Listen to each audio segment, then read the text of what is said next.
Morning, handsome. Okay. Coffee? Yes, good to go. We have my headless Wait, shirt on again today. loading again. Let me see that one. Let me see the handle on that one. Okay, we're operating with the same equipment. That's good. Standard. Life is good, Are we living through great times or what? man. Just got nothing to say except keep your seatbelt strapped, man. It's like bumpy road ahead. It's very exciting. More evidence that we're too nice. There is that. There's a it's like this demographics is an interesting function of it. It's like the inevitability of the failure of the financial system is baked into the cake. And it's like, okay, so therefore everybody's, I looked at Al Gore. He made $300 million off of his climate scare nonsense. And I'm like, that's impressive. That was a good bit of liberal arts work for a guy who didn't do too well in science in school. And but it's like what they are doing is offering up some, I guess I would say, fictionalism to justify the reordering or restructuring of the debts. That's all they're doing. And it's like, okay, that one failed. So then they offer up the next one. It's like just throwing them out there and see what sticks. So here we know what's going to happen. I mean, it's just one of the problems with democracies, especially representative democracies, is that you can't act on something until late when it's costly. You have, right? You can't act on something until everybody agrees it's intolerable. Whereas with many other kinds of government, you can act on something as soon as it becomes a problem. I mean, what we say about, I am always shitting on the French and the Chinese, justifiably, but their systems of government allow actions. The hard part is always giving governments the ability to handle, in other words, take advantage of early action against deterministic negative outcomes without allowing them to take early actions that produce deterministically negative outcomes. It's like, how do you allow them to fix them without making them, empowering them to create them? I mean, it's just a horrible thing. I talked to my very dear friend in Lilia last night. And she's like, well, we think this is largely between America and Russia, or most of us just know where the bunkers are and we've gotten ready to go hide in bunkers. Oh my.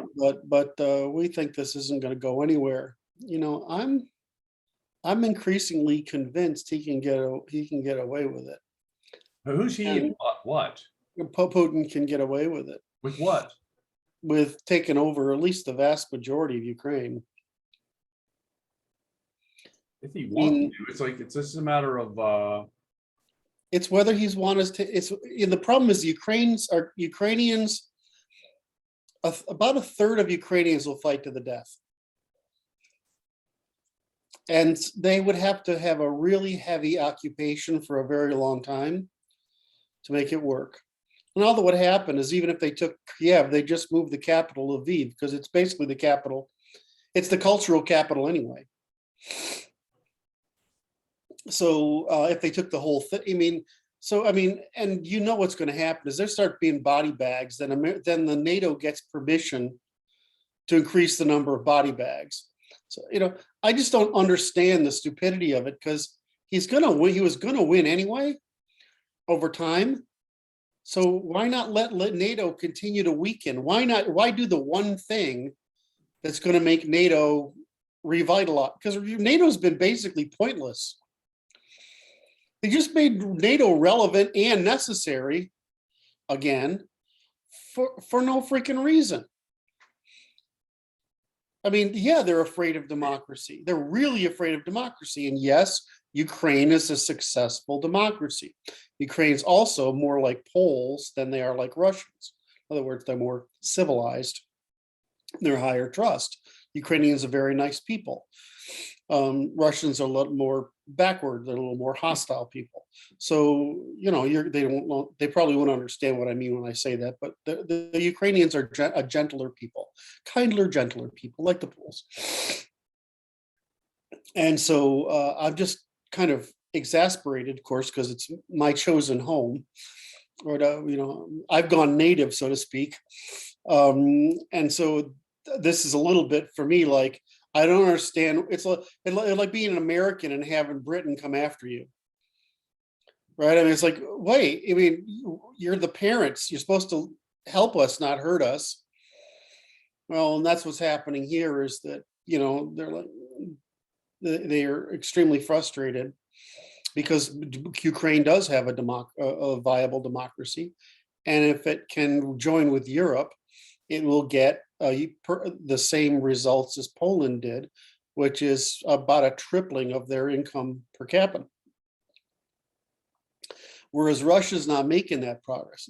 The difference is Russian economy is not in as bad condition as we thought. I mean, Putin's been way more successful than is argued.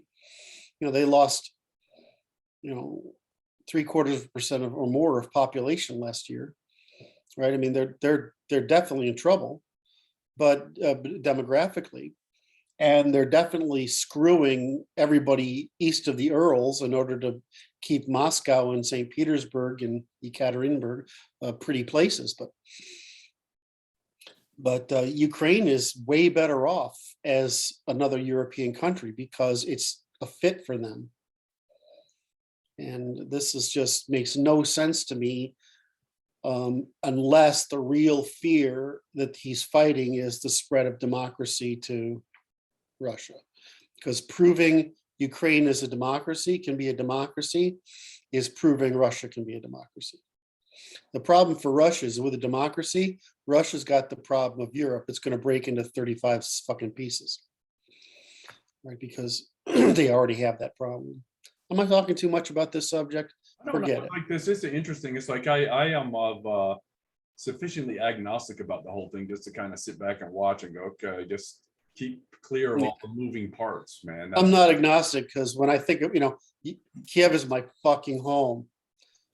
You know, this is my city. You know, that's how I feel about it. Now, the average Ukrainian said, well, you're just an immigrant. I might just be an immigrant, but I chose your culture. It's not a default. I chose to say you were right. Anyway, so this is people like, this is people and a people that I deeply love. And of course, my primary cause is self-determination by self-determined means. There you go. Anyway, so what that was in the interesting times we're living in. Yes, far too interesting. It's like, okay, but it all goes to this financial inevitability, the errors of the financial settlement of the post-war era coming to final fruition, huh? Mm-hmm. Well, like hopefully the rotten fruit will fall off the tree. I don't know what to say. Just kind of like, boy, stand clear. Sometimes I say Chicken Little was right. Okay, that's the long and the short of it. So I enjoyed sitting with the Good Guy show last night. That was nice. I haven't put the video out. I had to edit something. I don't remember why. I do. Okay. Guys, it's like this. It's like I see it as gratuitous shots of insulting nature that are not productive in any positive sense. Okay, that's how I regard it. And it's like childish behavior, childish. Oh, It's like cheap gratification. It's just. I mean, part of our gig is to be. We've said it all along is that we want it to be more like sitting in a bar with friends than standing on a podium. I'm good with that. right? So it's supposed to have some of that, but I mean, if it gets ridiculous, it gets ridiculous. I don't remember what it was. I just remember that I kept thinking I gotta cut that. So I haven't edited it down yet. I only saw one comment that was on the text. Yeah, well, you're always going to get some moron who crash. I mean, we haven't. It's, you know, and what's his name? Philippe, despite being the emotional one, he actually is in charge of editing that stream, which I think is funny because I mean, if it's bad enough for him to suppress, it's pretty bad. So anyway, that one got by. But no, I mean, I want it to be more like, I mean, if you want me to be CEO Doolittle, I'm happy to be. If you want me to be Professor Doolittle, I'm happy to be. But our whole goal is not to be like that. It's to be a bunch the guys, right? And not pretentious, and to keep humor in it, because it's actually not too fun if you're serious all the time. That's right. That's right. So we try to keep it a little silly. I mean, I certainly try to keep it silly enough as possible. You know, interestingly enough, so you're bringing up the economic, the financial system, which is obviously the cause of the modern set of problems in the government, and that's only matched by by identity Bolshevism, or what they call bio-Leninism, which is what this Marxism Pomo woke stuff is. I usually use the series of terms rather than shortening it because I want to institutionalize that sequence as something that everybody has. But I spent the morning with on a call with a guy who's writing a book. One of our guys writing a book on what's happened with the consequence of American post-war suburbs. And it's very interesting in that normally I talk about institutions of cooperation, which is, you know, association, cooperation, production, reproduction, commons, and polities, right? And then from polities we produce, you know, federations, empires, right? Nations, federations, empires. So what I don't talk about, which he was, I think he needs to articulate, and I think we'll try to, when he gets a little farther along, we'll try to help him put in his book, is the time-space problem of city to rural. And what he was trying to get at was that, you know, I'm always talking about full accounting, or where our guys are always talking about full accounting, which is another way of saying you get what you measure. If you don't measure it, you won't get it. Or in worst case, if you don't measure it, you'll spend it down or hurt it. Yeah. Well, I'm usually talking about the Hayekian side, which is the normative economy, right? So what capital, institutional, what cultural capital are we burning all the time and not accounting for? Because if we did that, it'd look like we're getting poorer hella fast. If we were talking about our financial capital, in other words, not the money itself, but the behavioral capital in the financial system, it would look like we were getting poorer faster, right? If we look at the demographic information, it'd look like we're getting poorer faster. So we measure the things we shouldn't, which is this worst possible thing, which is gross domestic product, which in and of itself is, I guess, okay. But I mean, really what we're looking for is the purchasing power per capita, right? And the utilization of the population. Right? We're looking for the utilization of the population. So, or in other words, how much unproductivity is there? And so, you know, it's just like we measure all the wrong things because we basically produce an income statement, not a balance sheet, right? And so all we're watching is the income statement. Meanwhile, we're actually getting poorer. And so full accounting is saying measure the balance sheet of all capital, which we went over the week before, meeting before last, which is property in toto, or what we call capital in toto, or demonstrated interests, which are the sum total of things we should measure because it's the sum total of things we value. So anyway, I'm talking to this guy and I'm like, well, the problem is this, is that, you start out with, you got to think of the city as a market, right? So we come together in proximity. When you come together, you discount opportunity costs, right? And large part, you can discount transaction costs if you can get trust up and whatever. So the thing is that every doubling in population produces a surplus. In other words, it's not a linear growth. When you double population densities, you get an extra 20% with every doubling. It's 25%, 18%, whatever. But a good rule of thumb is it follows the power law of 20%, right? In general, on average. But you also get 20% bads. So you get 20% more crime. Well, so what happens in cities is they look very wealthy when you look at selectively urban cores, but you forget that there's a ring around these cities that's ghetto, right? And so if you were to go to Paris, you see downtown Paris is beautiful. Well, it's beautiful, of course, because the last time Paris was a downtown core surrounded by slums, Napoleon tore it all down and built all that pretty stuff we see today. That is where all the millionaires live that make Paris look so pretty, right? But if you go outside in what's called the Ile-de-France, which is the donut ring around Paris, it's fucking shitholes, right? Or go down to, was it Nice? I can't remember the city. I haven't been in Paris. My mind doesn't want to think about France right now, so I can't remember the city right. But I mean, some of these cities are shitholes. Right. Well, if you go to Venice, it's the same. Not Venice. One of my other favorite cities, which is Vienna. Right. You go to Vienna, and it's a beautiful little city. Right. But you go outside of it, and you have to drive through miles and miles of shit before you get to the Venice. Well, it's like Los Angeles. There's this downtown core, but it's 70 miles of shit, right, to get to that downtown core. I mean, it's huge amount of shit. Well, so this is the basic issue, is that when you bring people together, you get goods, but you also get bads.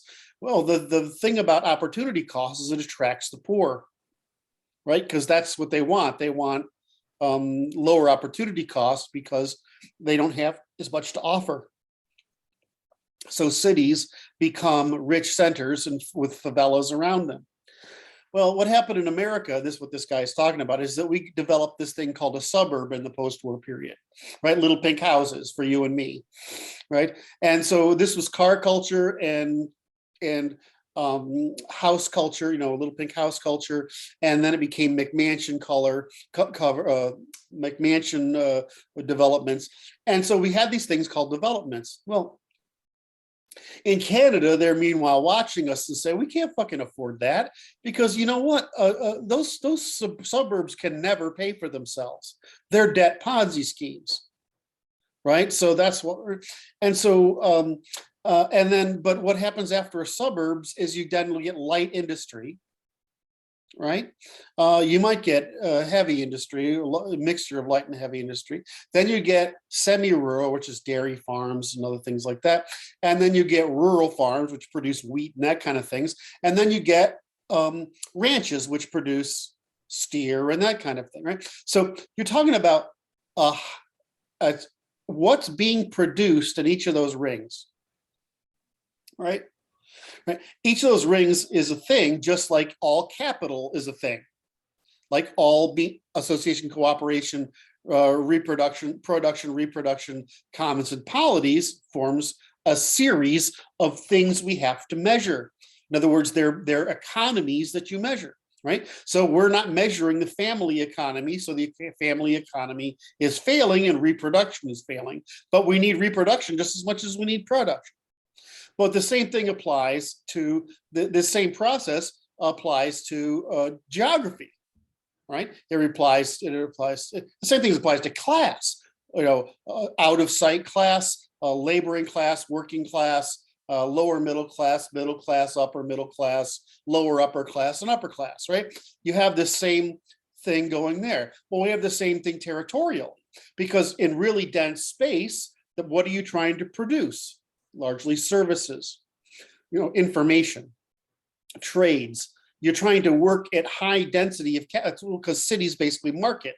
But out on the end where you're trying to produce steer, right? You have one person per every God knows number of square miles, right? Right. Right. So what's the opportunity cost way out the fuck out there? That's really high. So that's why we treat each other respectfully, because there's first of all, it's dangerous not to. And secondly, people have high value because opportunity cost is so high. Right? You go to the city, it's like people go to New York and the people just like fucking ignore you. Right? Because the opportunity cost is so low, the transaction cost of actually interfacing you is not worth my time. Because you're just one more of a million other idiots, right, out there, almost none of whom of which are valuable to me. Right? And so you have the spectrum between them. So if you don't manage urban capital, ring capital, suburban capital, light industry capital, industrial capital, light agrarian capital, heavy agrarian capital, biomass capital, steers and things like that. If you don't manage that whole thing, you're not fully accounting. Just like if you don't manage the classes, you're not fully accounting. Just like if you're not managing all the forms of cooperation, you're not fully accounting. So what's the point he was trying to make, and the point I was trying to help him with, is disambiguating all of this so that all of them can be accounted for. So what he's trying to show is correctly is that a very simple things happened. One is that the little pink houses movement, right, was just a debt movement, right? And made possible by fiat money debt that's running out, right? The disease suburbs can never be paid for. And the real reason we have the suburbs is so good people don't have to be put next to bad people because of artificially forced integration. But because the artificially forced integration that none of us really want, doesn't really work, and is the most failed process in history, what's happened now is that a suburb basically becomes the equivalent of a gated community by price. That means that the lower middle class, working class, laboring classes are basically being slaughtered by being priced out of high trust neighborhoods with high investment parenting. And they're forced into cohabitation with low trust people with low investment parenting and paying that cost and not getting the benefit of the high trust commons. Meanwhile, we've also not managed the capital of the manufacturing, light manufacturing, heavy manufacturing. And because we've exported that, now we've taken away the jobs from those people. So we're basically taking our lower middle working and laboring class, putting in a meat grinder and asking them to hold on to this high trust society, high trust stuff, but despite the fact that it's not in their interest, when it's all being driven by one factor, forced integration. There you go. It points to Slaughter of the Cities by E. Michael Jones, which is correct. It's an intentional function to fragment the polity. Correct. Control of the political system. Right. It's Bolshevism. It's the transmission of class Bolshevism from Russia, where they did the same thing with Russian peasants who are, at the time were fairly barbaric, and they ship them into other countries where they have higher trust, so they can drive down the trust of those countries. Well, what did the Jewish Bolsheviks who came to America do? They did it by race instead of by class and ethnicity, right? In other words, Russian is an ethnicity and Afro-Americans are a race, right? But they just switched from ethnicity and class to race. And the difference is that they can call racism all the time, right? So when the answer is we're all better off with high trust, homogenous polities, and diversity is a bad. The only place diversity is a good is in trade. And even then, it's only good if it's not labor arbitrage. In other words, right, if we're making people poorer to get a product poorer, it doesn't make any difference. And this is why teaching economics matters. Right. Because it's hydraulic. Anything you push here causes a pull there. That's right. Period. End of story. There's no free lunch. Right? Everything goes somewhere. Period. End of story. Anyway, so that's what I was on the phone this morning with. Right. And it was a really interesting thing because I don't talk about that ring. I don't talk about that. So that's something I need to add to the little, I need to add that dimension to time and population, because it's a thing it's a series we need to measure. So I got a lot out of that meeting because I just assume it and I didn't think of putting it in there as a series. I have a story to tell you that you might find it somewhat amusing, which is of a similar nature. So I have a friend of mine who's a judge. And the good judge he's been riding horses, because we live in a rural area. So he's been riding horses. And then he started participating in rodeos. Okay. Right. That's what I said. And he's winning prizes in the rodeos. And I'm like, well, he's a little bit older than me. I'm like, wow. Okay. So in his course of winning in rodeos and participating in rodeos, he ran into a rancher family. And he spent some time with the rancher family. And the rancher family, he went to their house on their ranch. And he goes down to the basement where there's a pool table that you cannot play pool at because there's so many saddles, trophy saddles are stacked around this thing. There's no room to do the cue. And he says he can't sell the trophy saddles fast enough. The family is so good at winning rodeos that the safe is stuffed full of cash because they win thousands. The kids win thousands at these rodeos. And I'm like, well, this is weird. He was a little bit weirded out because his father was Jewish psychologist. Okay. And it's like two ends of the spectrum. I know, right? And so he's a Christian and he's a lawyer, but he's like part of the liberal post-war settlement, the way his mind was working. Because in interacting with me and my business partner, he switched to understanding what is really going on here, and it upset him. But then he runs into these guys, and it's like he's weirded out. And it's like, why is he weirded out? I said, I think I understand why you're weirded out, because post-war settlement, which is the liberal establishment since 1945, the ranchers never participated in it. They're running off the 1930s, 1870 settlement playbook, which is like, that's how we do it. And so they don't even know what happened.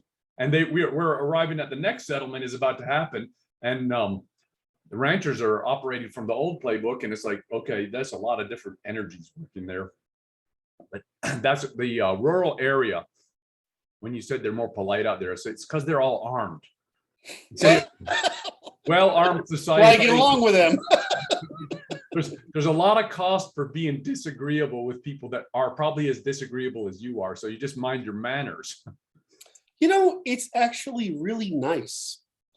You know, I realize if you're like this crazy person doesn't understand it, you don't get it. But go to I mean, I don't know if it's still going on, but when I would first move to Washington State, the gun show was part of the fair, right? And it's thousands and thousands and thousands of armed guys. We're all walking around armed. You never feel safer than that, ever. And nobody's ever better mannered than that, ever, right? And, you know, now take that and understand that. Why do you think democracy only works when the armaments available are available to the ordinary people? The rifle, the longbow, the phalanx, and the spear, right? Because the government's in the same position as you are, is that everybody has to be nice when everybody's armed. Oh, it is. It's not a complicated problem. No, it's just like, you know, especially if everybody's invested in keeping everybody nice, right? Right. So you don't get that. You don't get that behavior. And so to me, when these East Coast people talk about, or the Europeans talk about guns as if they're scary, I'm like, are you fucking high? Have you ever been with 10,000 guys who are armed? It's the safest fucking feeling in the world, right? You know, I even tell people, you know, if the guys who hunt, they do it for a reason. If you go out with 10 guys hunting, you know, and you spread out in a line, right? You're like fucking invincible. Yeah. right? There's nothing more spiritual than that feeling, right? Because that's the pack, except the pack is incredibly safe, right? Or my favorite video, one of my favorite videos of all time is the spiritual impression I get from watching Maasai warriors march across a plain, because they do it in this, it's a very vertical way of marching, right? And they're actually quite fast. They move across this plain. But I mean, imagine what it's like to be one of them.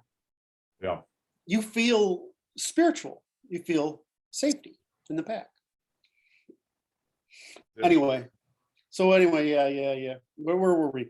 You brought up this thing, and I feel like I might have distracted you from. No, you're good. I was just pointing it out because it was kind of an interesting thing, because it's like the different settlements and how they work, and they Quigley talks about it. It works out from the civilizational core towards the periphery, and the ranchers are the extreme of the periphery. Correct. And so it's like, okay, so we'll see what we get next. Like I say, interesting times, right? Yeah, but the ranchers are going to benefit from the financial collapse, right? Because then it just right? And so that's going to happen. And the real problem is, all these cities are already bankrupt, right? And there's no longer a reason to live in a city, right? There's really no reason unless, right, you're just hyper consumptive. So, I mean, there's no reason to live in a city unless you want Amsterdam. So what happens normally is that these changes happen, and then you produce centers of hedonism as the local areas revert to familism. So we'll see if that normal trend continues. I would think so. There you go. I'm gonna make you the host. Watch this. You're amazing. All right. Ready to begin? You warmed up? I want to get my head on straight. So we covered we live in strange times. And we covered what I wanted to make sure I remember to put in there, which is talk about the capital dimension of the rings around markets. In other words, the ratio of population to opportunity cost and means of production. So, the means of production of steer and the means of production of fancy restaurants. Right. Those two time space problems are relatively different. And I wanted to make sure I mentioned the point that diversity is a bad except in trade. So when they say diversity is a good because of this reason, well, if you have a part of your town where diverse people, your city, your market city, especially your port city, that has a group of people who facilitate trade with another ethnicity or race, that's fine. That's really good, because now you're getting all the benefits of information and productivity technology, but you're not getting the social costs of friction created by the conflict between two different modes of domestication, two different group evolutionary strategies. Yep. We don't get it. The Jewish post-war movement has caused bowling alone. Yep.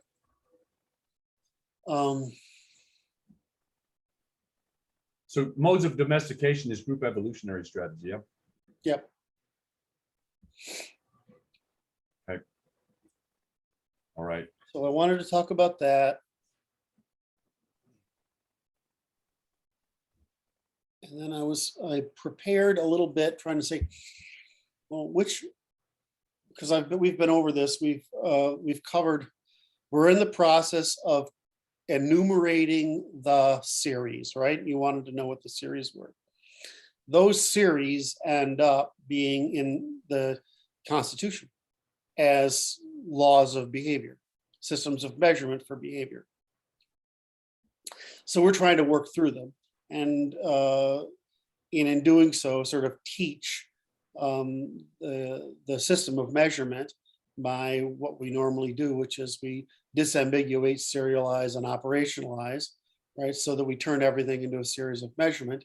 And each of these series, or each of these definitions within a series, turns into a measurement. if you get all these measurements, all of a sudden the world becomes a very explicable place, because all those measurements are based on the same logic, which is the ternary logic of evolution, which turns out to be part of human incentives and the variation of human incentives. Yep. So, so in preparing for today, what happened is we got started on last time on how do we ensure with institutions demonstrated interests, and that included knowledge generates demand for the via positiva, meaning authority. Ignorance generates demand for the via negativa, meaning rule of law in markets.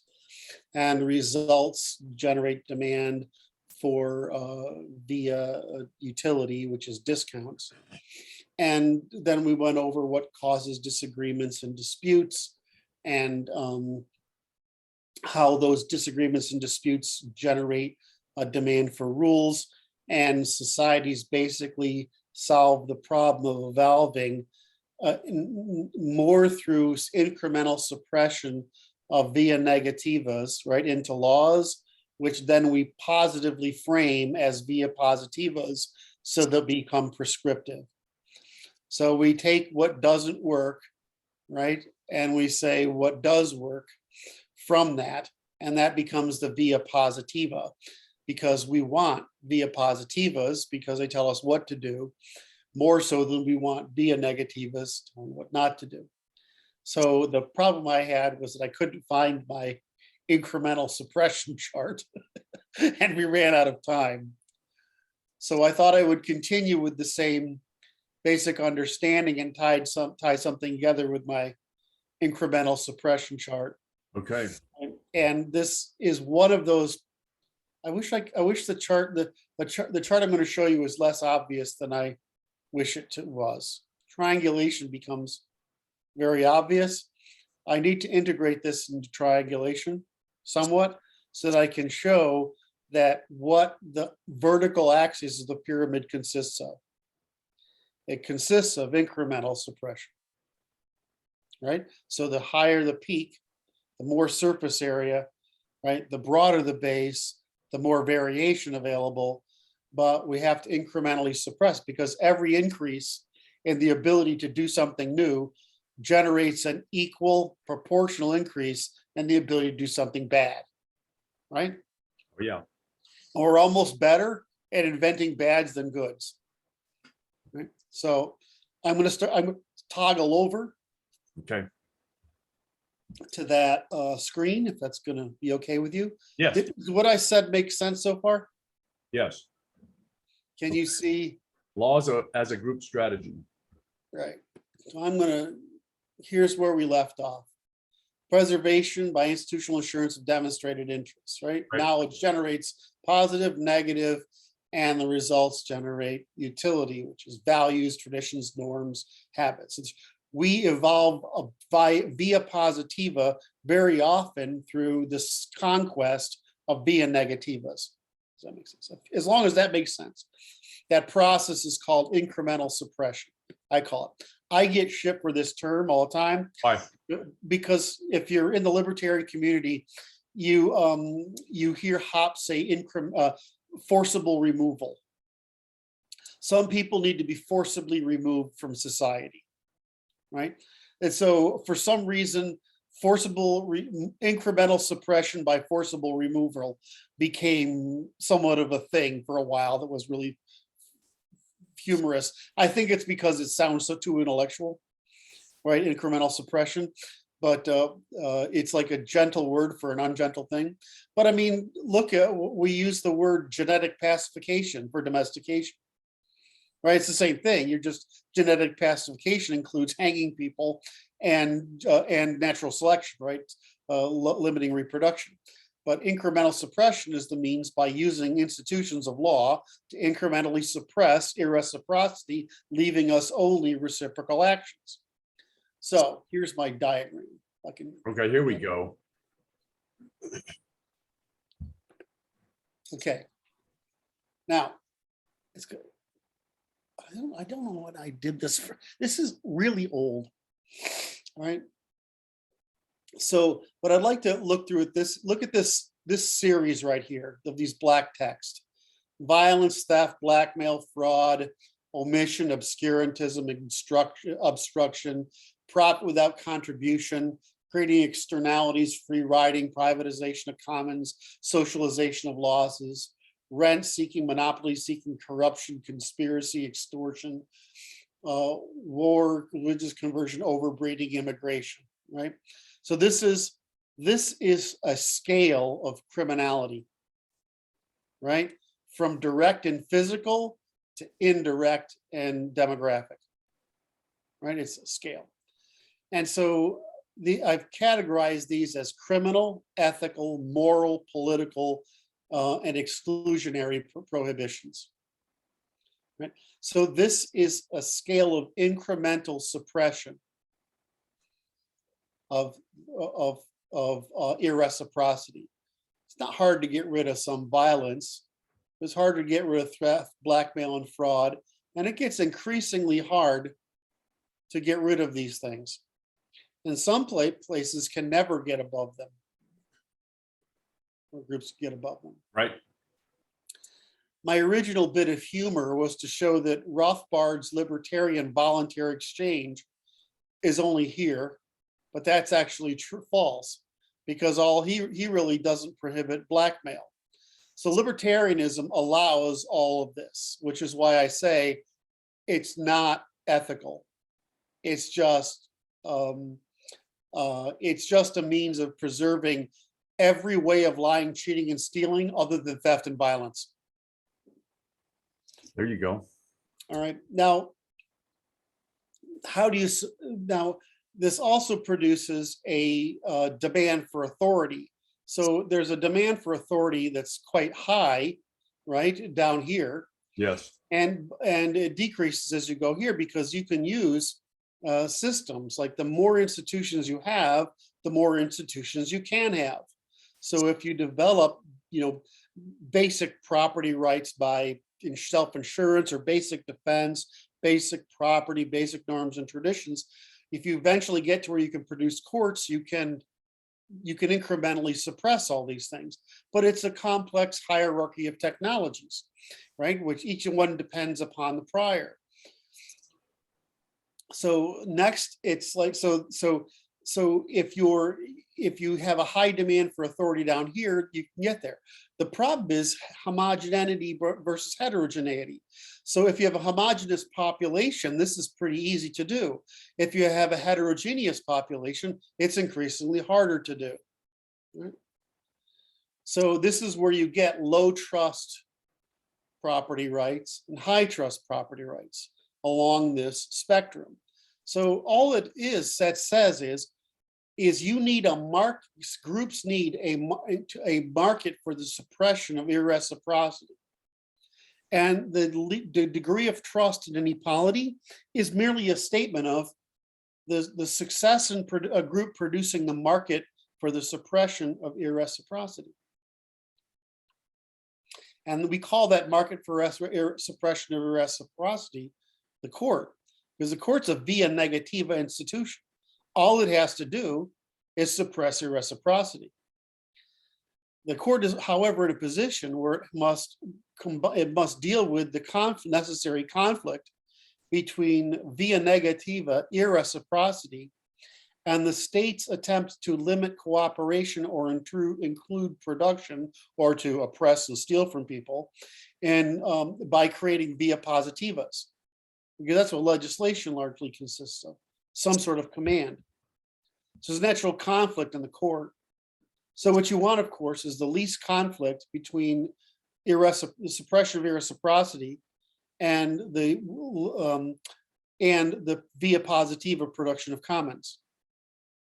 So in this way, if you limit your legislature to the via positiva production of commons that don't violate reciprocity, you don't put the court in a position of difficulty of producing decisions, and therefore you can increase the scale of incremental suppression of irreciprocity, especially to the place it's hardest to get into, which is the government. Okay, so does that make sense, what incremental suppression is? Yes. Why did that work this time and it's been so hard in the past? But I regard that, what it shows is the cost. It's like an increasing cost to achieve these higher levels of repression of irreciprocity. Correct. That's all. And it's like, yeah, it's quite clear. So do people ever want to give up profit without contribution? In other words, that's why we have the Creative Commons and copyrights. They want to profit from other people's work without doing anything, right? People don't want to give that up. Do people want to give up free riding? Shit, no, they'll fight for it at every opportunity. Socialization of losses? Shit, no. Look at the financial sector. It socializes all its losses and privatizes all its gains. What about politics? Politicals want to give up rent seeking, monopoly seeking, corruption, conspiracy, extortion. Do heterogeneous members, in other words, outgroup members, want to give up religious conversion, overbreeding, and immigration? No, they don't. Nobody wants to give up their means of irreciprocal conflict and warfare. Well, I mean, since I made this early on, I didn't put gossiping, shaming, rallying, moralizing, psychologizing, reputation destruction on there. But aren't those crimes? Which kind of crimes are they? Well, I mean, these are crimes against largely money and fixed capital. Yes. But they're not crimes against social capital. So I haven't put crimes against social capital in there. That needs to be added. Right. So we need to add crimes against social capital in there. And if I do that, you'll see how the cumulative effect of warfare against social capital, meaning meaning gossiping, shaming, ridiculing, moralizing, undermining, disinformation, all these other kinds of things, they are just as destructive as all these monetary ones. I'm okay. So I want to suggest this conception that define warfare as irreciprocal behavior. Right. I mean, what's the difference? Exactly. So when you do that, then you can go, I foresee this in a different way. So we can put at the left-hand extreme irreciprocal behavior, the violence, which is obvious to anybody with any sense. And at the extreme right end of it will be the gossiping, rallying, et cetera, et cetera. And then the cost associated with suppression of that behavior as the line. Does that I make gotcha. We might have to do that. Because it's like, that makes it so plain and simple, because we have a spectrum of behavior. And then the cost of suppression of them, their disincentive, the cost of suppressing the irreciprocal behavior as the y-axis. And I think there's another function, which is this homogeneity of the population as a separate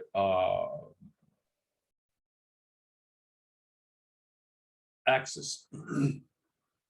Because it's impossible if the population is so heterogeneous, it's impossible you're not going to get enough. It's going to cost too much to suppress the less violent end of it. Yeah, you gave me an idea and I ran with it, and so I lost yours. No, it's okay. I was thinking that there's basically it's the male-female spectrum, right? And then the vertical is just what we're suppressing, right? Right. And so I've just represented this. So I'm looking at it like this. If you look at the prohibitions that you have running on the y-axis of this graph, that is the x-axis. Correct. Of female male or male female, Yes. however you want to look at it. And then the cost of suppression of those Is this. yes. Right. And then the other axis is this homogeneous versus heterogeneous population, which gives you a three-dimensional graph, because the cost of suppressing the female end in an extremely heterogeneous population is infinite almost. It's fucking impossible. But that is that a technical term, by the way? Fucking impossible. Yes, sir. Mm. Well, it's an expletive that accurately describes my feeling about the cost of doing so. it's too much. It's not unbearable. Is a translation? Okay, that's for the There's something about the grammars in here. grammars. Okay, Well, because the grammars and the grammar, I don't want to. It's like my tendency is to make everything unified, and so sometimes that is counterproductive because it just increases dimensions of complexity that are better left separate. But when you have math all the way to the most elaborate combination of lying on the other end, right? Right. I mean, it's like numbers, measurement. On the other hand, you have the fictionalisms combined with denial and and undermining and canceling and ad hominem attack and whatever, right? So you have this incredible, baiting into hazard. You have this entire spectrum here of bads. You have these measurements. I don't know if they're good. They're just true, right? Then you have, and so there's just, they're just true, and then there's these lies out here. And I'm like, is there some relationship between the spectrum of grammars, which is essentially the amount of truth to the amount of description, right? The most unambiguous truth to the most unambiguous deception, right? There's that spectrum there, and I'm looking at this and I'm like, okay, now we just agreed that we've got to take these masculine things and add the female undermining via negativa. That makes sense to me along the baseline. But isn't there some relationship between the? Oh, there is a relate. The grammars are. It's the ambiguity of the activity, right? Because that's what the grammars seem to describe to me, is that the relative ambiguity of what is being said. Yes. Can we prove it or not prove it? So it's like it becomes, as you go down the female end of it, it becomes increasingly ambiguous. It's like, well, yeah, I mean, it's like, yeah. That's a thought. I just don't know how to think. My instinct is I could probably make those two, because the female end is just the extremes of all the negative of the undermining, right? The extremes of all the undermining, because those are purely social, right? And the male end is warfare, physical warfare. It's really clean. We understand what they're doing. There's no ambiguity. There's no fucking. That's why I say, don't call it, like, whenever you're engaged in war, we're not talking about, that's violence is the most honest fucking expression of intent there is, right? There's nothing more honest than that. Whereas seduction, you never fucking know what's going on there. Right. Ugh. Very good. That was good. That suggests some future activity there. Yeah, I just don't see how to put the grammars in, even though there's just, I don't see it. There's grammars and there's behaviors, right? Well, the grammars are just, they're a measure of,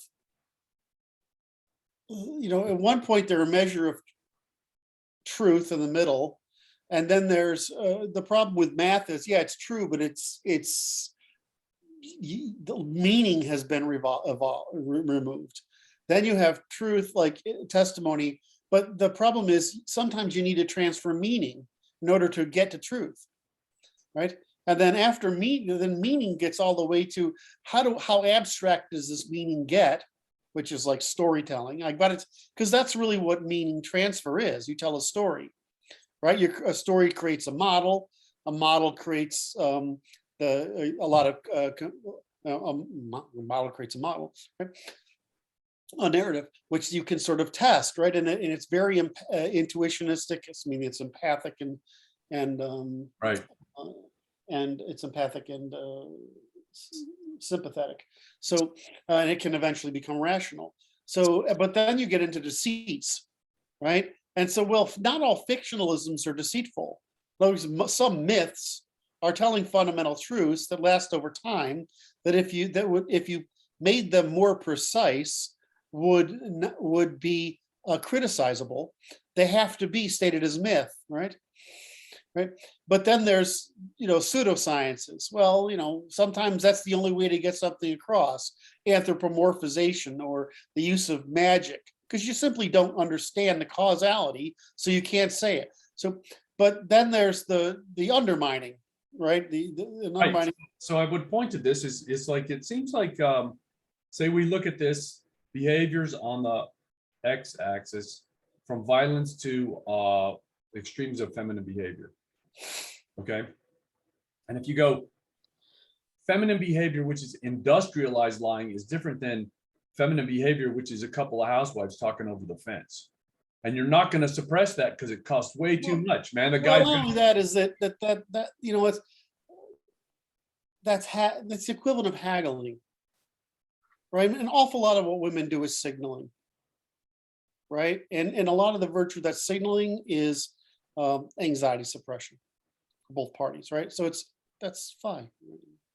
The trick is that is an extreme of that grammar that you're not going to suppress, because you're going to say the cost is too high at all levels of social integration with regard to homogeneity of the population.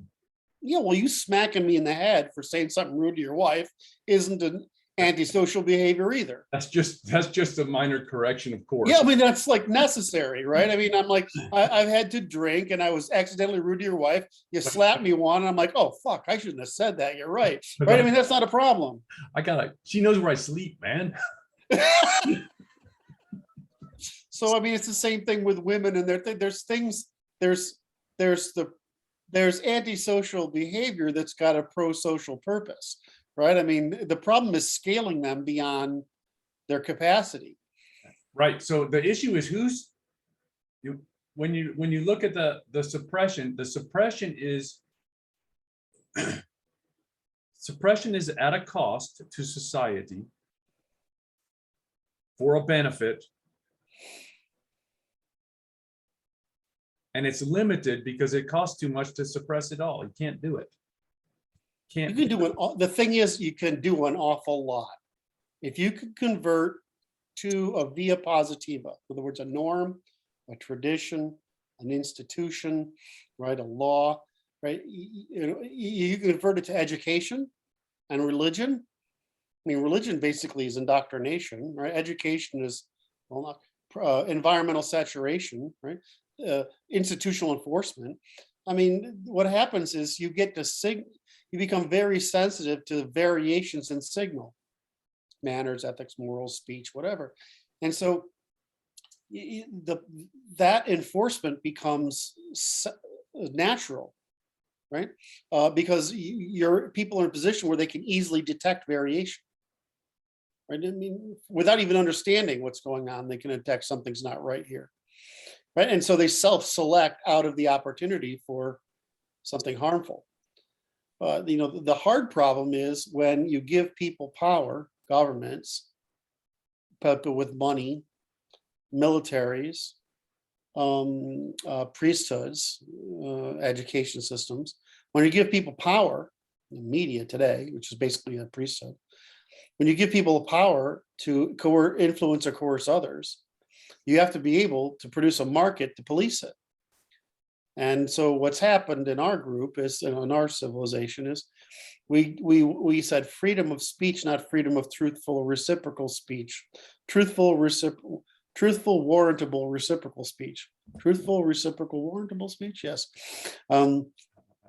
We used to have fairly strong laws on keeping the king's peace, which was libel and slander. And we had judicially sanctioned duels, basically, and men's right to punch each other in the face to maintain those things. But then we made mass communication so you can engage in antisocial behavior by speech, and we've taken away the means of regulating it. Right. So the issue is there's a distinction between individual behavior and industrial behavior, which is how I'm going to call the mass communication. Yeah, I mean, industrialization of that behavior. Because there's quite a big distinction. You can punch me in the face, right, and get me straightened out, and I'll either say no, I'm fucking right, and we'll figure out the answer. And if that can't happen, then we go to court and somebody tells us the goddamn answer, and society enforces it, right? Right, that's great. But the problem is that that propaganda is so cheap in this area. In other words, what you call the industrialization of GSSRM undermining the female means of cultural destruction. It's so cheap, and we've lost the only means of defending against it, which is the court. And we lost it in the court because the idiots who made the Constitution didn't understand how to, I'm sorry, the folks who made the Constitution, when they laid out those rights. No, they couldn't have foreseen that. They couldn't have foreseen the amplification potential of the industrialization. Well, and they also couldn't have foreseen the elimination of the fact that, presidents were still getting shot in duels. Right. Well after the Constitution, you just didn't talk smack about people without realizing that your words were insured. Now I have the right to say she must be believed. What the fuck is that stuff?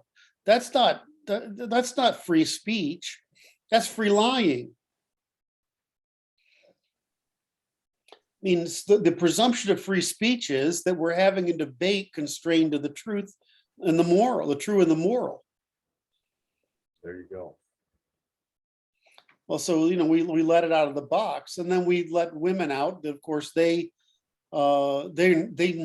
their natural means of communication. It's not truth and reciprocity. It's preference and equality in order to evade responsibility. Whereas for men, it's truth and reciprocity producing mindfulness from responsibility, right? And so women came out. Then we had the Jewish Bolshevik movement come here from the Frankfurt School into New York and California and Los Angeles. And these freaking people just set about dismantling the culture from within, one cultural institution at a time, by design, within malice of intent. So, and what happened is they got women to pay for it, which is what the real fun thing is, that they brought all these women to the education system. They made those women pay for the indoctrination by seducing them with false promise, right? And these women created an institution that paid for all these academic and advertising and media and entertainment malcontents. And so it's on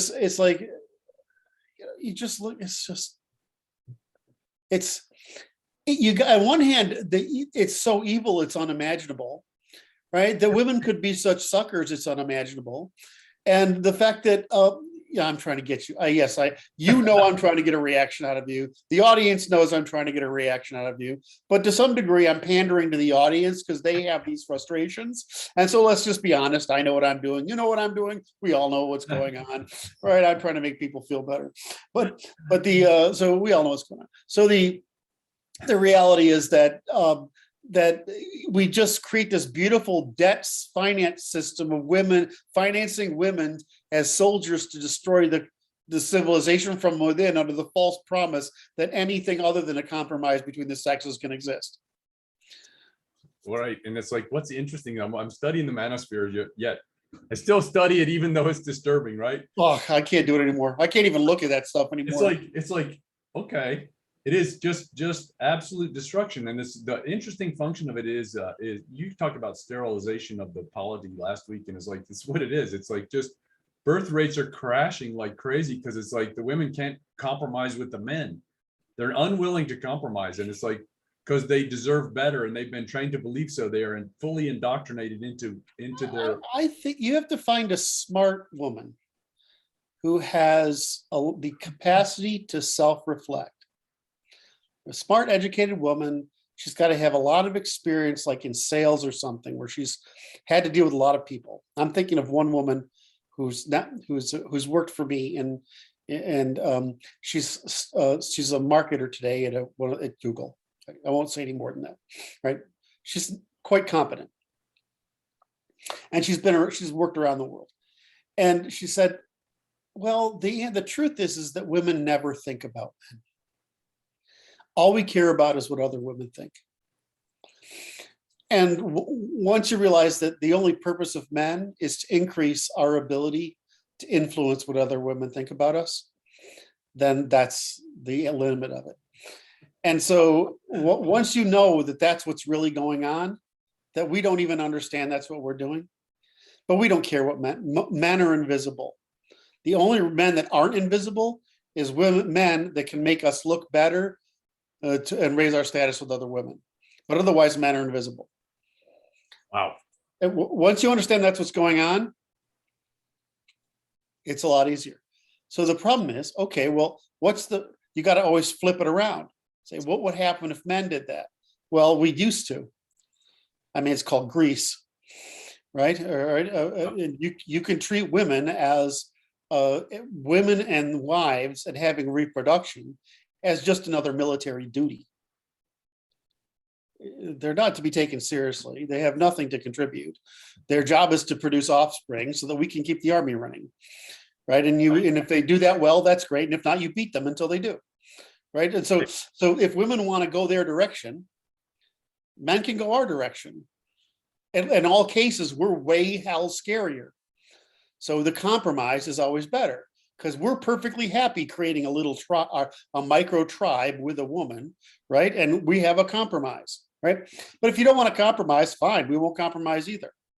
The thing is, men are slow, right? We'll adapt slowly. But then, like all things male, it's a tipping point switch. It'll go from A to B in a fifth of a second. Right. And then you get the guys who say Islam's right about it. I find that to be one of the most amusing statements ever. I mean, that's what's happened to those guys. Because men are simple creatures. This works, this doesn't work. This works, this doesn't work. That's right. So there's nothing else involved here. Samuel Clemens said it well. Samuel Clemens says, it's like going bankrupt. Slowly at first, and then all of a sudden. Yes. Because the issue is, it's not so much that the condition has changed. It's just that you now realize it. So it's realization versus I don't realize it yet. And when it finally gets through your thick skull, you realize it. You're bankrupt, buddy. It's time to do something else. So this is the problem: is that with the manosphere.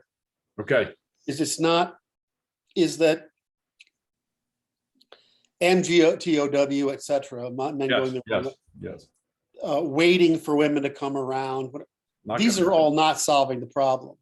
Right. The problem is go back to male organizations, male institutions, male bias equal to female bias. Right. So women only care about each other. They only care about themselves. They only care about hyperconsumption. They're not willing to pay the duty of childbearing and child rearing. In other words, they're not willing to do their civilizational duty. So, okay, well, men can abandon their civilizational duty, like taxes, like defense, like production. I mean, for guys, you know why monasteries work, right? Guys don't need anything. We need like some food, some beer, and some shit to talk about. A habit. That's it, right? We're just fine, right? And so this problem is that I don't like it because it's not solution oriented, where I like our solution, which is it's civilized. It's civilized. We have a civilized solution, which is to restore natural incentives, and that'll happen. Now, if that means we have to take because they've got the artificial womb within 10 years. Right? My. Hold on. Oh. It's important to think, well, I don't know, dude. If you could get like a supermodel to sell her eggs at sure, right, at 250 grand a piece, right? And you could have 6 boys that look like Tom Brady. I mean, I'd fucking do it. I wouldn't even consider any alternative. I mean, look at the scale of prostitution today and the levels it's on. It's just something else. I don't want to go there, man. It's like this, just I mean, the point is, when they've normalized it, it's normalized behavior for college age women. It's like, what? well, no, and you can look at this out and say, okay, well, what's the consequence is not durable. So you can say, we want to survive. Well, Oh, the ultimate end of this is just awful. So it goes like this: the women say we don't need men, and the men are like, yeah, we don't need you either. well, yeah, exactly. So then, oh my. The truth is, we don't need women. All right, or you don't need them at all. And you know what? The truth is, men are more interesting. Okay. Men are more fun. Men are more interesting, and men don't require compromise. That's it. Right? We can get way more, and we're cheap. So that means we can devote everything we can, every surplus, to making the group of men more powerful. So I mean, we've seen history is replete with all these guys getting on ponies with arrows and saying, let's just go take everything, and it doesn't matter what the men and women think. Right? So let's not do that. Let's just say that, it's just like far out crazy with Bill. Great, these are freaking obligations. Now, if you want to say that the idea that that you can have split families, that exists in history. So there's no reason you can't have women keep the kids until they're 9 or 10 or 11, and then the boys go over to the men at 11 or 12 or 13, and that works just fine. Right? I mean, there's no issue there. I mean, is it really that good? It's very hard to tell. It might actually be better for boys, right? Because men would, of course, not create individual households, because the reason men create individual households is because women fight if you don't. We forget this. We forget that this is the real problem. Is what the Soviets tried to make women share kitchens. And that didn't work out for damn hell shit, right? I mean, you're not gonna, that's the whole fucking problem. You can share the living room, but if it's gonna be resources and kitchens and work, women don't want to share that shit. Right? Why do you think women left to go get married? It wasn't because they wanted sex so much as sex was the price of having self-determination, so you weren't a house slave to your mother. So, I mean, I look at this world and say people take for granted some part of the status quo, as if you can vary from that status quo, but the momentum will stay the same. Right. It's not staying the same. We're having a population crash, right? And so the people who stay in families, especially extended families, that are of limited mobility, in other words, they tend to stay in the same areas, that are in relatively homogeneous polities, they produce offspring. And if you are careful about it, you can produce high investment offspring. In other words, the difference is like Chinese or Asian and Jewish families produce familial high investment offspring, where ethnic Europeans, we produce commons high investment offspring. And of course, they can't even comprehend that's what we're doing. We don't know what we're doing. We just do it because it's nature. I mean, it's a tradition. So, when you go off and you study the manosphere, I mean, I just see what is it called? Rat Utopia?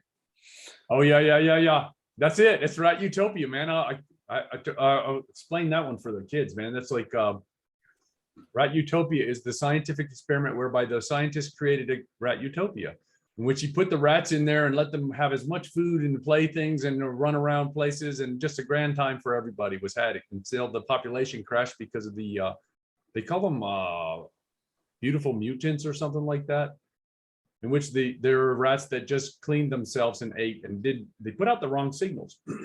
Yes. And it turns out it's like they put out social signals that confuse the normals. Correct. And it's like because the rodents communicate via urine signals, and they had yes, a genetic mutation which caused them to put out signals so that the other rodents couldn't understand what was going on, so they failed to reproduce. Yes. It's because it's So- like this. It's like the boy rats and the girl rats didn't know how to get it together and make new baby rats. Yep. So, oh shit, I might have, I hope I didn't lose it. So we think about, so in that model, what the things is, you actually only had to kill a few rats to bring about restoration. Those rats. Mutant rats. Right. Well, they're actually, all right. So You didn't have to kill them. You just exclude them from the society. well, whatever. You took them out. Oh,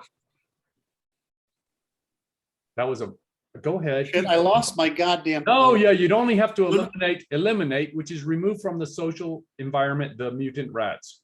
Yeah, but I was trying to show the male, female. Oh fuck, I lost it. It was a really good. I apologize, Kurt. No, it's the usual problem is if you're talking about something interesting, you give me an insight. By the time you finish with what it is, I've been so fascinated by whatever you're talking about. So it comes down to its communication between the males and the females is broken down because the signals coming from the mutants. Well, but this is the problem is it's a signal spiral. What's that mean? It means that some signals are self-reinforcing and cause spirals. So in rats, it was urine smell. Among our women, it's virtue signaling, right? And so you create, this is with a problem with false economies, is the false economies allow the production of signals that cause spirals. So in the right, we call it a purity spiral, which just means that anybody who isn't exactly like me is impure and therefore must be taken down, even though they're my ally. And in the female, you have the virtue signal spiral, which anybody who isn't as virtuous as me is an enemy and needs to be canceled. So you see this spiral in all sides. I just can't get back to whatever that insight I had that was just, I could like this. Is really, oh well. Any event, so I need another cup of coffee before we go back to the incremental suppression. That works. I'm out. Is that right? Can we pause for a second? Sure. Pause the recording. Pause. Boom. So I just want to tell the audience, I got my coffee already. And we're still waiting for Dr. Brett. I was faster. Yeah, you were. You still are. We do the best we can with what we've got. Just try to be a clown. Right? So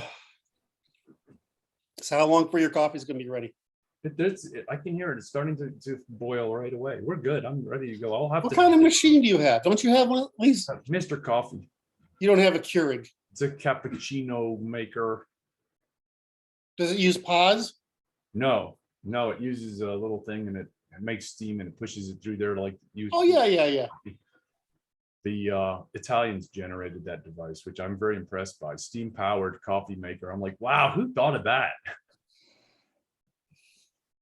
Some guy's like, I think we can do this better, right? Yeah, we forget, Northern Italy, Milan, is really Germanic, right? I mean, those are Germanic tribes. Southern Italy is really Greek, and the Latins are gone, right? They're just gone, right? They're right. Or in the sense that they're intermixed. I think they Switzerland. They left. So we forget, Milan is a fancy freaking place for anything aesthetic. Anything. Okay. And Italian food, frankly, is pretty aesthetic. So they have all this wonderful stuff there, and it turns out it's there's a really nice, it's really easy to understand why you would want to be in North or North Central Italy. It's really quite, those hill towns, oh my God.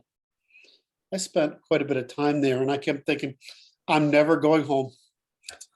I'm never going home. I'm going to lose my passport, pretend fake amnesia. and just stay here and forget all my businesses and everything I was gonna do here. It was awesome. All right, so are we recording? Yeah, we're recording. I can talk. Recording. I have to You're talk the to somebody intelligently now. Okay. So I thought you were going off on something. We were talking about the rat utopia and So, the signal spiral. right. So, you can't, there's a point at which you can obsessively pursue your instincts and you're no longer human. Right. That makes sense because you're no longer adapting. When the point of the sexes is to explore the limit, explore your interests, but still maintain cooperation, because that's where adaptation comes from. But if you go to the extremes so that you're no longer there's no longer sexual cooperation, then of course you're going extinct. Right? I mean, that's all. That's what that Rat means. utopia. The end point of rat utopia is colony collapse, and it has to do. I would like to liken that the signaling coming from the mutant rats as is like it's like the gossiping, rallying. It's the signal malcommunication and seduction of the rest of the normal rats into non-productive colony collapsing behaviors. Correct. It's false promise baiting you into hazard. Which is kind of the interesting function. I was like watching some videos this week pertaining to the demographic trends in the world, and specifically Western civilization, which is related to sort of colony collapse, because it's like they're not reproducing, and this is a financial disaster because who's gonna all the retirees expect somebody younger to help take care of them. It's not going to happen. I'm sorry, it's not going to happen. I was trying to figure out. I don't think I'm going to make it selling my body on the street, so I got to find something else to do. I'm sorry. It's a natural phenomenon. Just like it's fascinating is like I was trying to figure out the trade. How do I short this? Because I got to figure out how to make a trade to capitalize on this collapsing function, because it's like that is not going to work. And it's like there's no real good trade. I'm sorry, I couldn't think of it. I just put that out for the men and you watching to consider and maybe provide. Well, of course, what you do is you break off and form a colony. You take the people who understand that it's collapsing, and you break off and you leave and you form a colony. Well, we call that secession. There you go.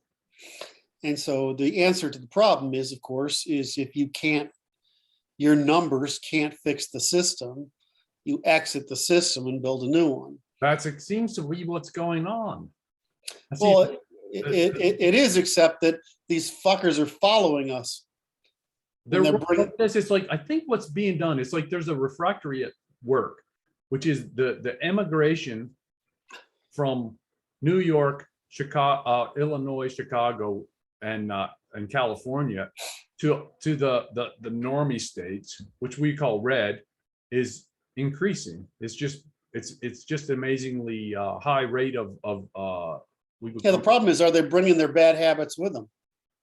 There was a great funny article. I saw this. It's like, so the governor of Texas is reported to have said there's a 30-year quarantine for people coming from California. Well, that's the right answer, actually. You don't have any voting rights until you've been here 30 years. No, that's the right answer, is you have to take a generation. I mean, I've been saying this all along. People thought I was high. I'm like, no, I'm absolutely serious. If you change states, right, why do you have a fucking opinion?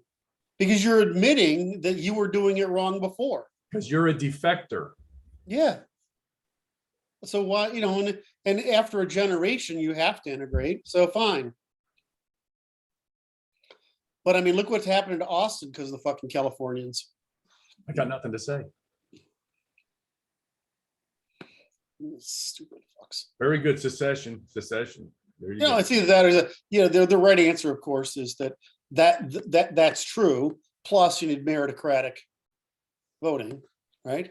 And if you're going to have democracy at all, you need meritocratic voting. That you got to be able to demonstrate that you're worth having a fucking opinion, right? Because you're actually contributing. And then the second thing is you've got to be broken into classes, so it's not a race to the bottom. Right, the houses of the classes have to be restored, so it's not a race to the bottom. You got a house of the family, a house of business, and a house of industry or regions, and then you're probably fine. But if the minute the minute you start letting useless fucking dead weight vote, the only thing right they have is self-defense, which is the court. That's a via negativa. There's no reason useless fucking people should have an opinion. I mean, it's like Wait. A socially valued opinion, perhaps. I don't know. I thought you were right when you said it. Oh, you weren't the one that said it. I'm sorry. I'm confusing you with the guy there this morning. This the guy because it was just right before you. He said, because I was telling you how in my grandmother's generation, it wasn't uncommon for people to say, "I just don't know about that." Right. Right. Well, he was saying, the minute you say, "I think," shut the fuck up. I appreciate that. Because because the ability to think today, in other words, the minimum knowledge to think about anything today is extraordinary. And it's clear, well, Lowering bar. no, and it's clear that specialization, right, has destroyed the ability for people to have an opinion. Because you have these, I mean, the number of analysts, economists, politicians, lawyers who say stupid shit, and they've got degrees, and I'm like, yeah, you've got a degree in a thing that's isolate, right? It doesn't generalize. And so in economics, this is the thing. In economics, we know that. You could say, well, he's a labor economist. He's going to know that. That's because we know in economics that at every level of precision, things become counterintuitive, right? And so generalized information doesn't transfer. All that transfers in economics is incentives, right? The problem is you need to know incentives in every given case, right? And so the general thing, the general course of economics, it's not money, it's incentives. That's right. And so that's the problem, that we have an incentive, so we don't have. That's the beauty of that we've learned in economics, that it hasn't percolated to other fields, particularly law, where it's like the law work it's gone completely ridiculous, and the state's seeking irresponsibility at all times. Sorry, I wanted to go. I want to go up on a rant there, and I stopped myself. I pulled on the reins to jerk my. Your bit. That's good. And yeah, I was going to give a minor report, which is of minor interest, perhaps, which is I was having a chat with my father, and I said that was yesterday, and I said, have you heard? The Biden administration is human smuggling immigrants all over the country. And how do you think it relates to the fact that they want to make it so you don't need a ID to vote? And he goes, this is the fuse blowing. This is what it sounds like. Oh, Brad. Which means we're not having this conversation, brother. What's it? This is me pinging. I'm just checking the channel to see what is live and what is not interactive. You know what I mean? Which is okay, because it's like it tells me the quality of the information that's reaching them. Does that make sense? Yeah. So though, that's one of the virtues of having these groups, is that it's people you can talk to, so that you don't have to talk to the rest of the people. The reason I bring it up is canary in the coal mine issue. Okay. Of course. That's all. So the canary. Oh, you're right. Canary's still doing his job. He's not awake. He's not awake. It's okay. Now we're good. We're going to go do something. We are? Yeah, we are. What are we going to do? All right. So we talked about incremental suppression. I got to actually think straight again. Sorry. That's why you got the coffee. Huh? That's why you got the coffee. Right. So if you get the idea of incremental suppression, Yeah. I'm going to type it up here, incremental suppression. And I'm going to go over here, copy this image, and I'm going to come back and paste that image. Then you get the point of the evolutionary nature of the suppression. I The don't know. evolutionary. I'm not sharing your screen. I know. I lost my. Okay. The plow's going by outside. There's the problem is this document is so long.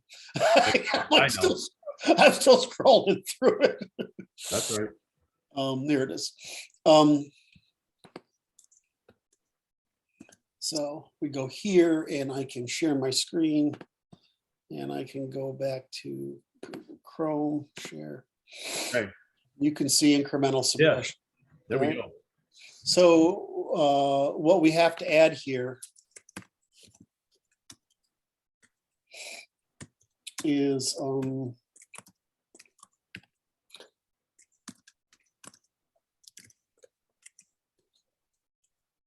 this is my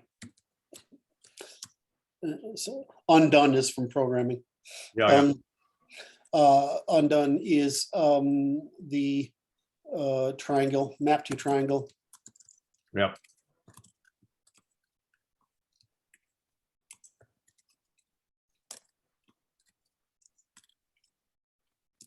I can see a graph that will go the other direction, which is the value added by the suppression of those negatives.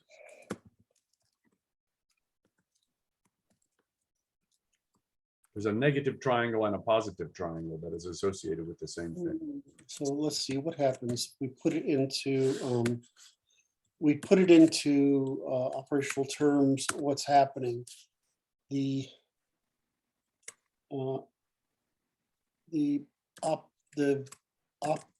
opportunity costs are equally amplified by reduction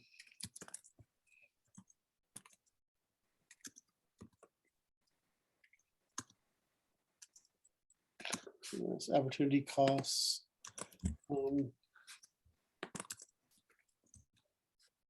caused by density and scale of cooperation in a division of labor are equally amplified by this. So this goes to something I had an interesting coverage, which was, it's interesting. It's always interesting what guys in the Middle East react to when I say. Right? Because most of the stuff they just think is stupid white people nonsense, right? Because it's obvious to them. Like the manosphere stuff. I mean, you guys are just stupid. I mean, that's literally how I think about it. It's so funny. Well, it's like this. It goes to gaps in cognition, okay? Mm-hmm. And it's like the snake uses camouflage to exploit loopholes or gaps in your cognition to take advantage of you in a predatory fashion. That all came from the Hebrew studies that I've done, okay? So you know. There you have it. Because in cognition, what you call fair in Hebrew means gap. It's the loophole through which I'm taking the advantage. So you're dumb, and it's just not my fault you're dumb, but you are to be taken advantage of because of your dumbness. There you have it. Ignorance is the word. There we have it. Moving right along. So see, now you took me down a path that I am. So anyway, so it's really interesting because you have the Turkish, the Persian, the Egyptian, and less so the Arab sort of groups, right? I mean, and they're all sort of slightly different. And then you have the guys that are still in the Middle East and the guys that are in Europe somewhere, right? And so they tend to be informed, right? And it's just interesting that what they find interesting and what we do. And so what I talk about in this particular case, they're like, you guys have all this economic stuff, but you're morally bankrupt, right? Is, how they say, or they use the word victim. Your victims are vulnerable because of your naivety, right? Yes. It's and so, but the naivety that we have in Europe is due to our high trust, and our high trust comes from the assumption that we don't have to worry about low trust things. So I was trying to, does that make sense? It's innocence. Right. Innocence is ignorance of evil. Right, but I mean, it's also normative because we've actually incrementally suppressed so much irreciprocity that we've been able to produce a high trust civilization, at least above the high now line. So in America, not only do we've got that, but we've got the fundamentalism of the founders with their rule of law and the American experiment utopian nonsense. So this is why, Americans are the stock market, England is the bond market, Germany is the Germanic are the industrial market, and Russia is the military market. And the reason is because that's a increase and decreasing spectrum of trust, right? Right. And so there's a benefit to this absurd utopianism, right? Is it in America, you can try to build a business, go bankrupt, and you're a hero for trying. Right? I think that's so fascinating. I won't go through the whole thing, but that's right. The idea. So you talk to these guys, and I just find it so interesting because what they want, of course, is they want to understand what's gone. Why is there a difference?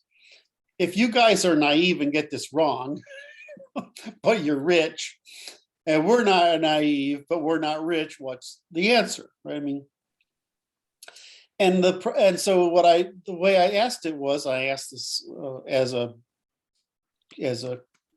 King of the Hill game. What's the word for commons in Arabic? Of course, there isn't one.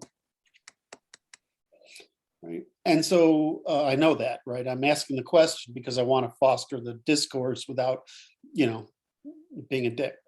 So I get the response back, and I'm like, well, there's, the Middle East didn't develop trifunctionalism. And that's kind of odd because, like, the center of world trade, you would have thought that they would develop rule of law, but they didn't, right? That you would have thought that the rule of law, which is basically the foundation, it's basically commerce is the primary driver. You thought that the place that invented writing, contract, mathematics, right, communication, the city, you would have thought that these people would develop rule of law, but they didn't. And that's because the supply of, I don't know if you know the idea what the problem of hill people means, but it means the people who live in the hills are usually scoundrels. Okay. Right? They preserve war the longest, but they're surrounded by hill people, desert people, and steppe people, which despite being three different terrains, all generate the same kind of person. Meanwhile, they got this center of world trade and these beautiful rivers, and they can concentrate the production of capital. So the problem is, because they're surrounded by hill people, I mean, they just have one group settles, gets comfortable, and gets conquered by the next group of hill people, and this just keeps continuing forever, right? I mean, they're never able to produce a trustworthy relationship between who's ever in charge and whoever's doing the work.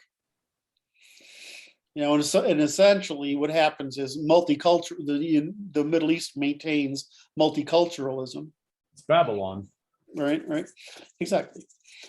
And so, like I said, there's only three means of coercion: seduction, exchange, and force. That means there's only three sets of institutions, what we think of as religion, contract law, and state. Or I try to say, when I'm talking to other people's, I use contract law instead of just law, because they think law means command, right, from the government, from the state.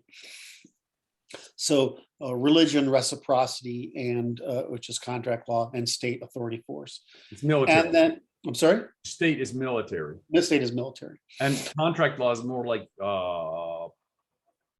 just Private sector. Police. Yes, police and courts. Okay. Right? So it's civil. It's civil. It's state, civil, and religious. You know, so really, religious is social, civil is commercial, and state is political. And so, and then the problem, of course, is to sequence those institutions determines their, right, that you have this problem of anchoring.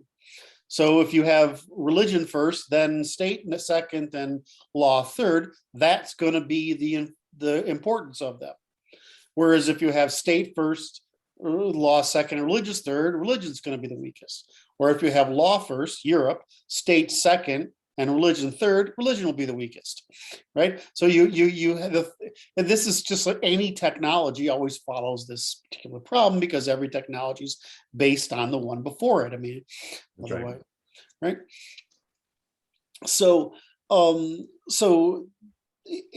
that reason, all civilizational, the Middle East did religion, state, law, contract last, and frankly, never got to law.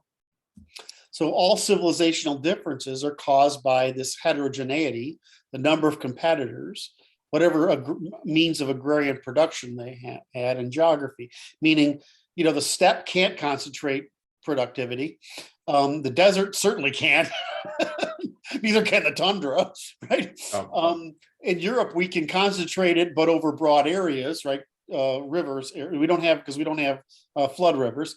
And the river valley civilizations, the first ones, they could concentrate it. And before there were flood river civilizations, there were marsh civilizations, the Persian Gulf, the Black Sea, Doggerland, etc. Right? And so, we're always bound by the means of production, which creates the possibility for density. Well, so the Middle East was stuck with this heterogeneity, tribalism. They had serial conquests. They had the luxury of river production, religion as their first institution, because you needed religious people to organize the flow of water until it became conflict, and then the state came around. So, the religion being the first institution, I mean, organized religion was invented, it looks like, in, the top of the Tigris, which is Anatolia today, but I mean, it's really the beginning of Mesopotamia. It generates for demand for authoritarian religion and authoritarian state instead of common law, like Indo-Europeans, or the bureaucratic state like China. And so the Middle East, despite its invention of all these mechanisms of trade, writing, recording, accounting, weights and measures, and they did everything other than the Greeks really invented money, because money is necessary to pay troops, right? That's why the Greeks invented money. And despite being the center of world trade, conflict created the demand for low trust abstract authority rather than high trust empirical law. In other words, trust could never form. And so they developed religion and state, not contract. They developed authoritarianism. Well, that's interesting. I would like to interject here, because it's good that they did not require the creation of trust, because they used force instead. They used force instead, which you brought up in one of our last conversations as well. If the organizing power is all at the local tribal level, you use mythology, because myth is fungible, right? It's the same reason they developed Islam in retaliation for Christianity, because as soon as they had the Council of Nicaea, they basically brought European law, which makes no fucking sense. Not to the tribes. It made no sense at all. I mean, you're basically telling these people they're screwed. Yeah, we're not going to accept that. We need Right. a new alternative. So they generated a They new generated Islam. a mythos to satisfy their needs. Right. And so the reason this is, I always pick on the Council of Nicaea, because the reason that's where they fucked up, right? They fucked up institutionalizing this religion as if it was Roman law. Whereas they just left the goddamn thing alone, the Middle East would have stayed Christian. Does that make sense? Because Yeah. it was that way anyway. But so all this It attempt created to, an opportunity is what it did. well, yeah, generated demand. It created opportunity by generating demand. And so it's like, I'm like, when people hear me complain about the church, that's what I'm complaining about. That's important. Right? I'm complaining about the conversion of myth into law. From myth as wisdom, religious wisdom, to an attempt to replace European law.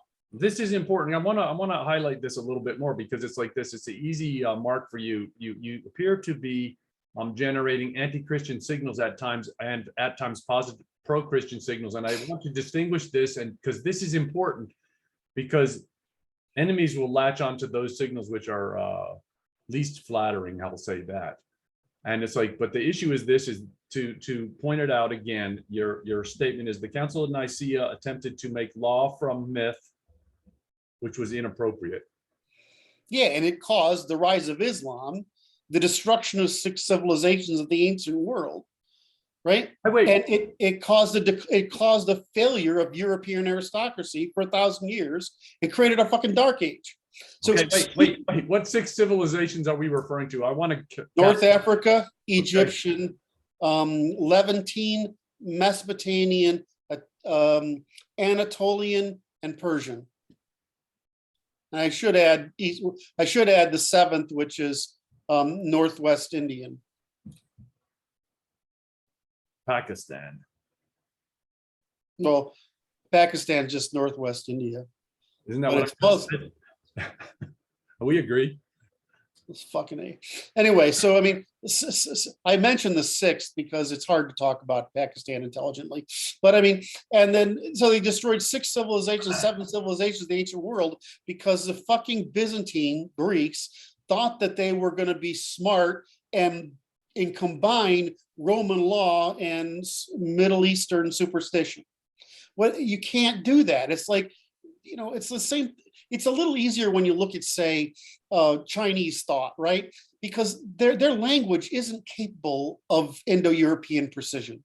It's just not one of those things. So they have this beautiful harmony and wisdom literature, which is done through this concept of contradiction, right?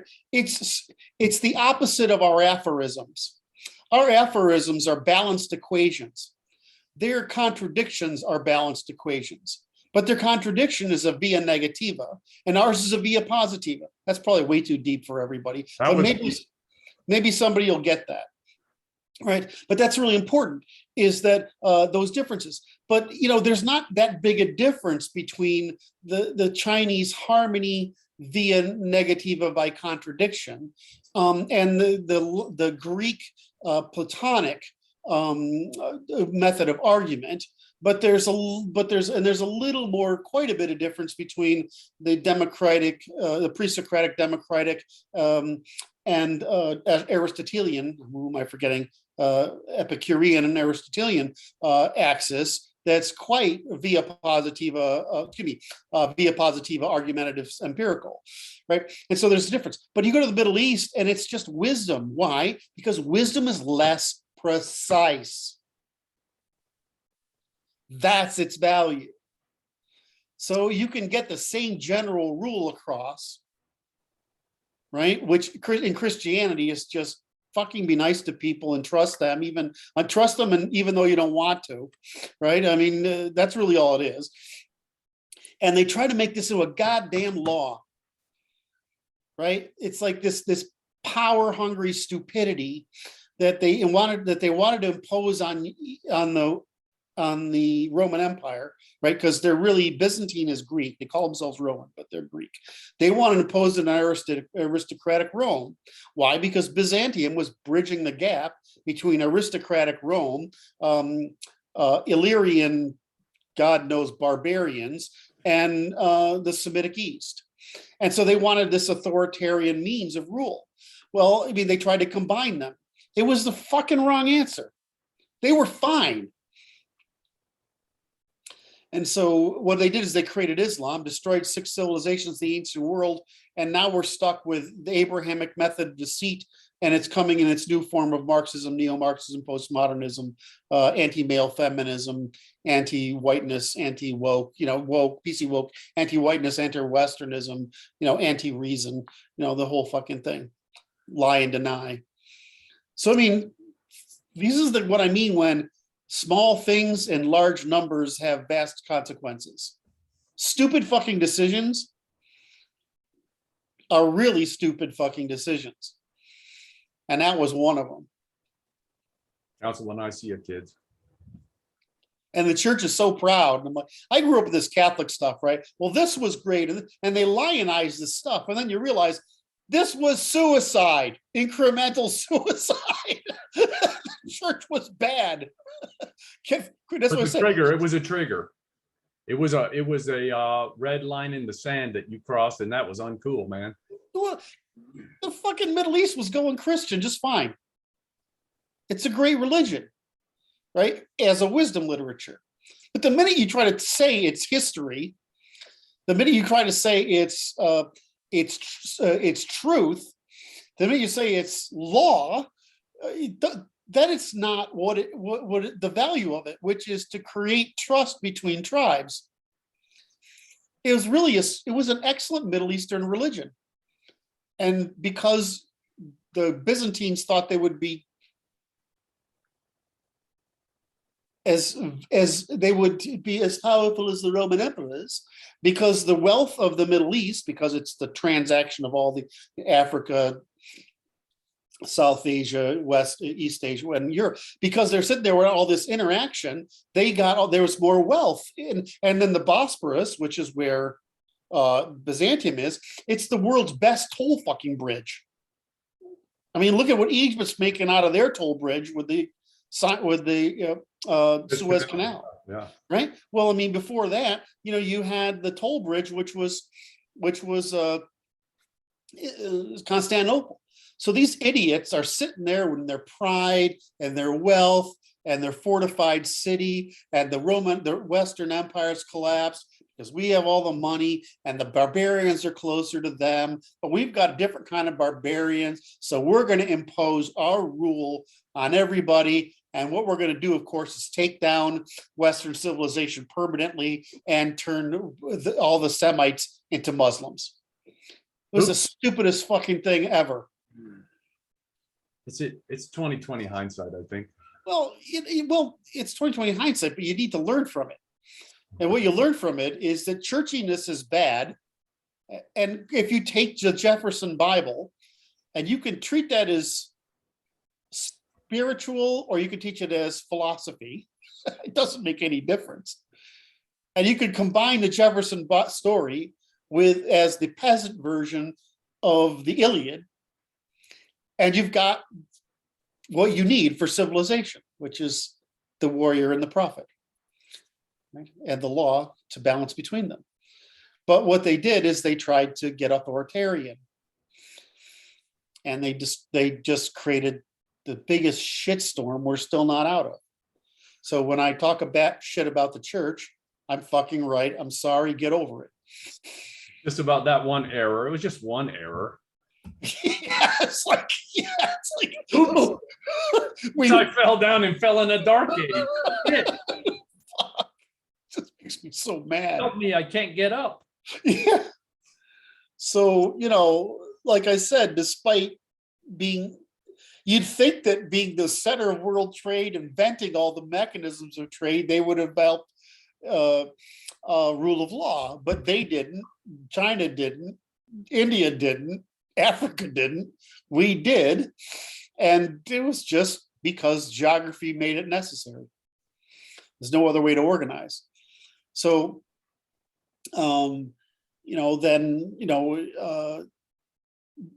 problem is that as we see in China, India, and the Middle East, the rate of evolutionary computation is determined the first by the degree of empiricism, right? How close you are to evidence versus wishful thinking. Right. Second by the degree of trade, and third by the homogeneity of the population. In other words, which civilization evolves fastest is more influential than which is first. So you hear all these people saying, well, we were first. It actually doesn't fucking matter who's first. It matters who's fastest, because anybody can be first. I mean, well, first is only momentary. It doesn't last, right? But it's not metaphysically factual. It has no value. So, I mean, if I have a beneficial mutation, right? Each of us has a beneficial mutation, but one group spreads it instantaneously and the others don't spread it. What the fuck good is it? It's like, you look at India and you see all these beautiful things around between 1000 BC and the year 0, and you can't figure out what the fuck went wrong here. You just can't get their production of steel. Now we keep thinking that this Middle East steel the Vikings were using was coming from Vikings. Then we thought it was coming from Byzantium. Then it turns out it's being made in fucking middle of nowhere in India because they got the right kind of branches. I mean, it's just the people invent stuff, but look at the stuff the Chinese invented and didn't go anywhere. There's no reason China didn't rule the fucking world, except that they went out there and they put their nose up and said, these people are too much work. We're like, what do you think we've been doing for like 6,000 years? We domesticated these animals, we domesticated horses, we domesticated ourselves, and then we conquered and domesticated all of Europe, and now we're into the conquering and domesticating business. But the Chinese, they don't want to do that because they're always fighting off these barbarians, and they just view them as a problem. So when they go to the rest of the world and said it's not just these fucking idiots in the north and the northwest that are a pain in the ass, it's basically the whole goddamn planet. Of course, the minute they hit Africa, they're like, what the hell, This isn't going to work for us. This is just not a good use of our time. Goodness gracious. So to finish this off, so yes. If I'm correct, and I think I am, that it's the which is fastest is more important than which is first. I think I'm right, because it's just evolutionary computation, which is the basis of all existence. It has to be, because it's the first principle of everything. Then each civilization revolts against empiricism, which is the British discovery, the British completion of the project, because it produces inequality despite raising overall prosperity, and this generates envy. And so the lower the trust of civilization, the more intolerance there is for envy. And so there's more friction. So then the Middle East should only require another generation to 3 at present rates of development, presuming there's no new wave of fundamentalism, right? So I don't need to have that up there. Right. And talk to you when I'm doing this. So, and you can see it in the younger generation. The humorous part is the West is becoming degenerate, right? And it's more likely the Middle East will discover the right balance, because there is a virtue for being the last mover, right? Europe has better electricity than we do. China has better digital than we do. There's a virtue to being the last mover. So I'm thinking about it. Well, I'm thinking about this as if they pull it off, they might discover the balance. Now, you're certain Russia is aware of the balance, but then again, they're right next to the Middle East, and which they consider barbarians. The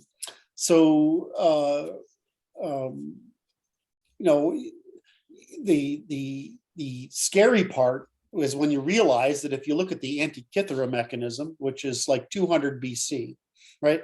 You realize that's an analog fucking computer that didn't get equaled until the late 1700s, early 1800s. I mean, that device is one step from Babbage in 1830.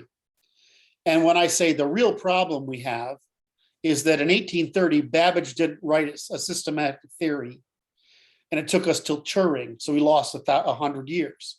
And that's the reason we opened the door to all this stupid. Well, let's put it another way. the Antikythera mechanism in 200 BC was very close to Babbage's computer, which means that we lost from 200 BC to 1930, right? So that's 2,100 years because of stupid. So let's just not do stupid anymore. So, and then together we learned from this understanding that our cultural differences are accidents of geography. In other words, it's like what you're always trying to say to me, which I complimented you repeatedly yesterday in staff meeting for getting me over. Our cultural difference are accidents to geography. Rule of law, which is the empirical law of tort, matters more than the form of government or the religion. And this rule of law is just applied evolutionary science, and all people can apply science. In other words, yeah, Europeans are the only ones to discover it, but Europeans are the only ones to discover every fucking science, basically, because all science is just an evolution of law, which is evolution of law is just evolution, is just evidentiary investigation, meaning empiricism. So, I mean, yeah, we can invent this stuff all day long, but everybody can freaking use it. That's right. The Middle East can invent writing because they were there first, but everybody can use writing. Right. So, and lastly, the result of the applied science of the rule of empirical law of truth, of tort, that produces that trust. And it's that trust that produces the surpluses that produce the greatest possibility of producing commons.